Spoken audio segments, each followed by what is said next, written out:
title, The Mind Auditor, a novel, written by Nouri Jeanette Ahmedi Iverson. Draped over the clinical white dining table like a dressing gown, barely acknowledging my surroundings, I was numb and contemplating my meaningless existence. The thought processor was wirelessly connected to my frontal lobe, instantly informing the mind auditor of my every thought. The mind auditor had been a revelation in human society, leading the way to telepathic communication through wireless technology, which was now recognized as the fastest and most effective method of communication.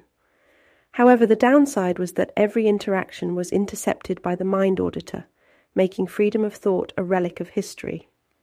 My mind raced. Why did I still see flashes of my mother screaming and crying? Why did I hear her voice so clearly, insisting, "Don't listen to them, they are liars"? I tried to concentrate on emptiness, clearing my mind. The consequences of dangerous thoughts were severe. Many decades earlier, Julian Assange and John Snowden had warned the people of the possibly negative future outcomes of following the path of a full surveillance society, the dangers of control and fascism. All activism was outlawed, along with the rights to protest or to speak out against the government, and society became laced with violence and a deep power struggle. The year was 2048, and I sat here on the verge of the big 3-0. I missed the touch of another human being, and I felt like I needed more out of life, especially since turning 30 was considered the official age of adulthood. My conscious mind was often visited by glimpses of my childhood, such as my mother stroking my hair or my father kissing my forehead. The scent of her sweet vanilla perfume still lingered on in my mind. Beep, beep, beep. A red light flashed onto my wall-mounted screen, then the word warning began blinking.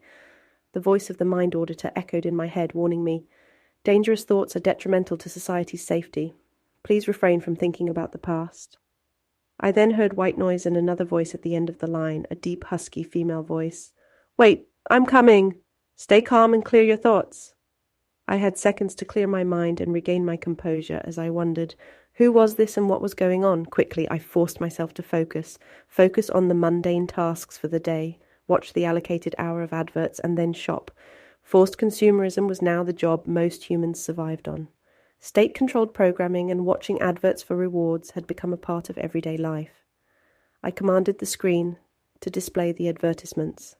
An artificially generated lady, ordinary in appearance, with auburn hair and brown eyes appeared on the screen, with a huge, phony, and overly joyous look on her face. She described a plain biodegradable hemp blouse in white, black, or grey. I ordered 2 by simply adding them to my cart telepathically, and continued on to the next commercial with a mere thought. As the day came to a close, I settled in to watch the news, but what I saw left me unsettled. A parade of people caught by the mind auditor were being led like cows to the slaughter by its henchmen. They marched along an embankment in the grey drizzle toward a monumentally huge grey dull building with the word Rehabilitation Centre across the front. There they would be reprogrammed. Most of them would never truly be themselves again. Memories were deleted, and mind states were altered. I knew that I must stay on the right path. Losing those last glimpses of my mother and father would completely destroy me. The mind auditor enjoyed my fear. I could feel it smirking at me sometimes. I sank deeper into my chair. I couldn't stand this world anymore.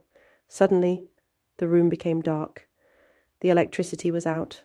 A feeling of dread and excitement pushed my heart into my throat.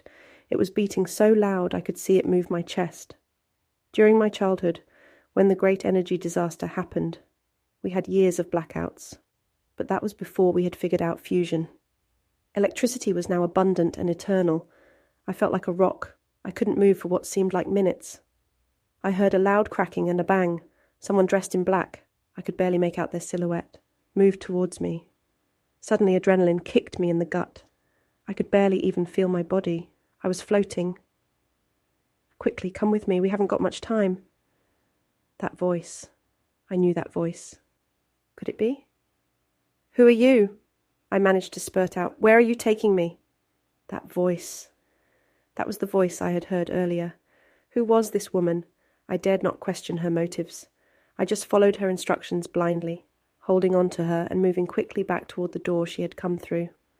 The scent of vanilla filled my nostrils. This calmed my nerves. She led me down the hallway and out to a black van parked in the alleyway, where electrical boxes and computer servers lined the walls. "Get in," she whispered into my ear. I grabbed the side of the door to pull myself in. Everything turned black.